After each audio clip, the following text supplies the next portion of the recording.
자, 과거 정권별 시세 및 공시지가를 한번 이거는 좀 편하게 들으시면 돼요. 우리가 뭐 과거에 얼마의 시세가 됐기 때문에 그걸 뭐 외울 필요는 없고 우리가 뭐 역사 공부를 하는 건 아니니까요. 다음에 편안하게 이럴 때는 이때는 이랬구나 생각하시면 될 것 같습니다.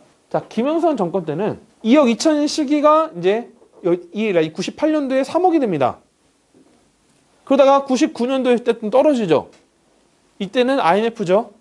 IMF 때문에 떨어집니다. 떨어지고 근데 또 이제 김대중 정권 시절에 가격이 이제 다시 이제 회복하면서 올라가죠. 그래서 이제 6억대 구간이 됩니다. 자, 그리고 이 뒤에 이제 노무현 정권 때 가격이 상당히 올라요. 참여정부 시기 때 후반기 때 많이 올랐어요. 후반기 때. 후반기, 전반기 때는 좀 잘했는데 후반기 때 좀 많이 올라서 이때 돌파를 합니다. 그러다가 2008년대 이후에 또 떨어지죠. 뭐가 터지죠? 서브프라임, 모기지 사태.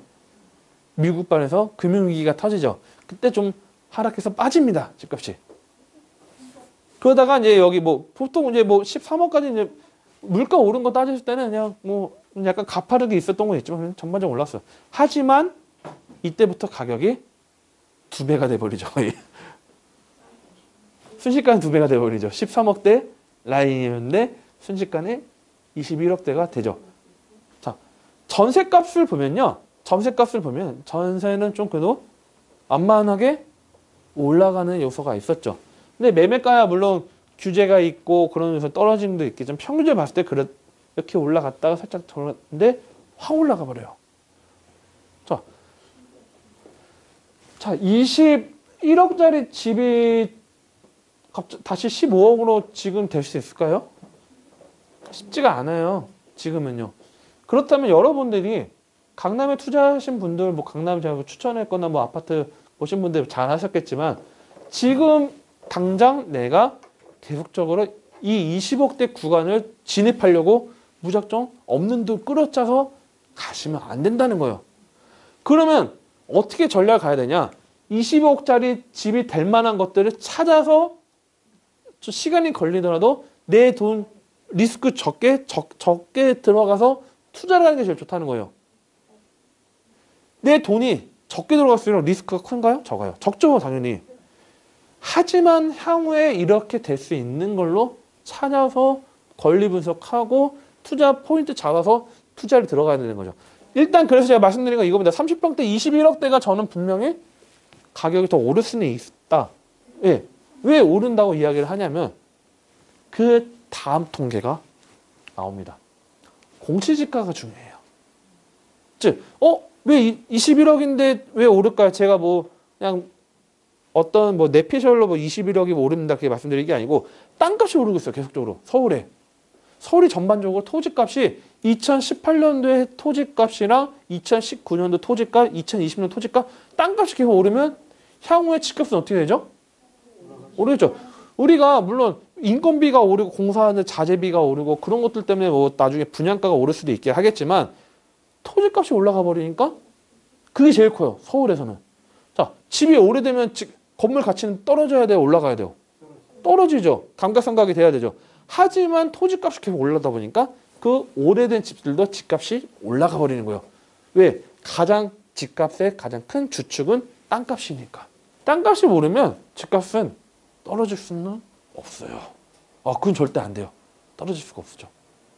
이 땅값이 오르는 폭을 봤을 때는 당연히 집값은 어느 정도 반영이 될 수밖에 없다는 거예요. 제가 여러분들한테 투자에 대해서는 뭐 망설이가 안 되고 지금 해야 되는 게 뭐냐면 지금이라도 내가 안 하면 땅값이 오르면 당연히 가격이 오르잖아요. 그렇죠? 공시지가에 뭐 반영되는 게 뭐 물론 여기서 이런 것도 있을 겁니다. 물론 과거에 비해서 공시지가 반영률을 많이 높인 것도 있긴 할 거예요. 분명히. 그것도 적용이 되겠지만 토지값이 떨어지면 당연히 집값이 빠질 수 있겠지만 땅값은 서울에서 빠지지 않아요. 없어요. 어쩔 수가 없어요. 여러분들이 진짜 지금은 여러분들이 과거에는 뭐 어디 부동산 들어가서 문 열어서 투자하면 돈을 벌었다 시기하면 지금 여러분들이 정말 공부를 해야 되는 시기예요. 투자 관점 봤을 때는 그런 완성된 단계 투자하는 게 아니고 개발이 되고 있는 곳에 들어가야 돼. 지금은요. 왜? 지금 막 레미콘 차량 다니고 막 크레인 있고 여기 뭐 한쪽은 막 진짜 쓰러져가는 집 있고 여기는 도로 상태 안 좋고 와 여기 어떻게 살아? 여러분들 살라는 게 아니잖아요. 투자를 하되 1년 뒤, 2년 뒤, 3년 뒤 점점 좋아져요. 어? 쳐다보지도 않는 사람들이 와 여기 아파트 들어오고 상가 들어오고 좋아졌네? 뭐가 들어왔네? 뭐 지식산업 스타 들어오고 사람들이 하나하나 찾다 보면 집값이 어떻게 되죠? 오르죠. 즉 여러분들이 이제부터는 머릿속에 새겨진 게 뭐냐면 개발된 곳에 투자하면 안 되고 개발될 곳에 투자를 해야 된다. 무조건 명시해야 돼. 지금은요. 이미 모든 거 다 완성된 단계에서 너무 좋다. 살고 싶은 동네. 그거는 실거주 마인드고 여러분들은 여기 나오신 목적이 그냥 뭐 공부하러 오신 분도 있긴 하겠지만 실거주 마인드를 깨야 돼요. 지금은. 뭐로 가야 된다? 투자 마인드.